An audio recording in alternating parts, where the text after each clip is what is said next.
प्रदेश में सातवें चरण का मतदान संपन्न होने के बाद प्रशासन मतगणना की तैयारी में जुट गया है। अमरोहा में आला अधिकारियों ने मंडी समिति स्थित मतगणना स्थल का निरीक्षण किया और तैयारियों का जायजा लिया। निरीक्षण के दौरान डीएम, एसपी ने अधिकारियों और कर्मचारियों को जरूरी दिशा निर्देश भी जारी किए हैं। 10 मार्च को होने वाले मतगणना के लिए चप्पे चप्पे पर सुरक्षा बल की तैनाती की गई है। साथ ही सीसीटीवी कैमरे से भी नजर रखी जा रही है।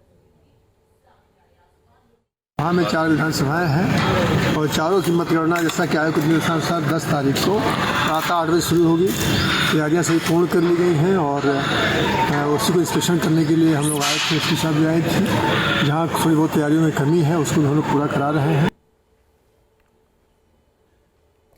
उत्तराखंड में 10 मार्च को मतगणना है। हरिद्वार में प्रशासन ने सख्त हिदायत भी दी है कि मतगणना के बाद कोई भी विजय जुलूस नहीं निकाला जाएगा। जिलाधिकारी विनय शंकर पांडे ने यह फरमान जारी किया है।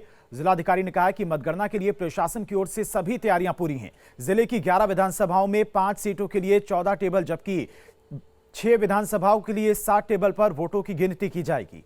मतगणना की प्रक्रिया को निष्पक्ष, पारदर्शी और शांतिपूर्ण ढंग से संपन्न किया जाना है, इसलिए किसी को भी विजय जुलूस निकालने की अनुमति नहीं होगी।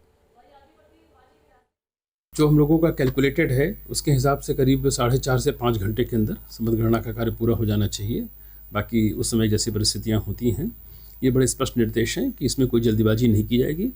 हमारा मुख्य उद्देश्य है कि मतगणना बिल्कुल निष्पक्ष, पारदर्शी और मतलब सभी की संतुष्टि के हिसाब से की जाती रहे।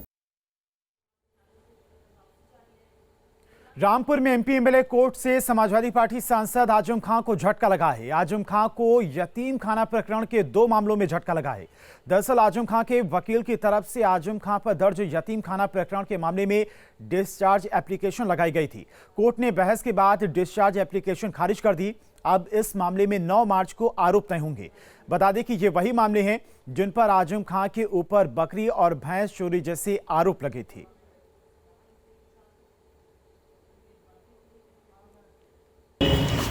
तीन तारीख को आजम खां की तरफ से रिजवाइंडर दाखिल किया गया था और उसमें बहस की तारीख लगा दी गई थी, बहस हो गई थी। आज 7 तारीख उसमें निर्णय तय होना था कि आरोप है या नहीं बनता या नहीं बनता। तो अदालत ने आज आजम खां के साथ जो भी और मुल्जिमान थे, इस्लाम ठेकेदार, वीरेंद्र गोयल, इनके दोनों की डिस्चार्ज एप्लीकेशन खारिज कर दी और 9 तारीख आरोप के लिए, चार्ज फ्रेम के लिए लगा दी गई है, जिसमें आदेश दिया कि सारे मुल्जिमान कोर्ट में पर्सनली अपीयर हों। और केंद्र सरकार ने मेडिकल छात्रों को बड़ी राहत दी है। अब प्राइवेट मेडिकल कॉलेजों की 50% सीटों पर सरकारी मेडिकल कॉलेजों के बराबर ही फीस लगेगी। इस बात का ऐलान देश के प्रधानमंत्री नरेंद्र मोदी ने जन औषधि दिवस पर की। दरअसल कई दिनों से देश में मेडिकल की शिक्षा में लगने वाली फीस को कम करने की मांग चल रही थी।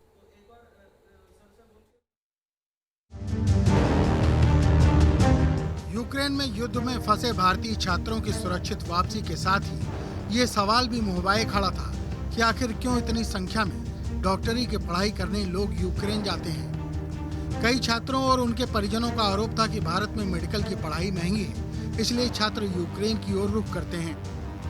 इन्हीं समस्याओं को देखते हुए प्रधानमंत्री मोदी ने ऐलान किया कि प्राइवेट मेडिकल कॉलेजों की आधी सीटों पर सरकारी मेडिकल कॉलेज के बराबर ही फीस ली जाएगी।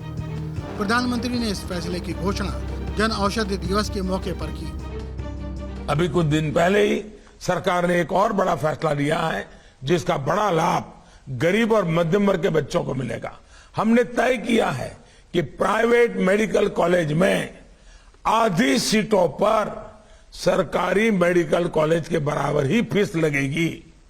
उससे ज्यादा पैसे फीस के नहीं ले सकते हैं। इससे गरीब और मध्यम वर्ग के बच्चों के करीब 2,500 करोड़ रुपए बचेंगे।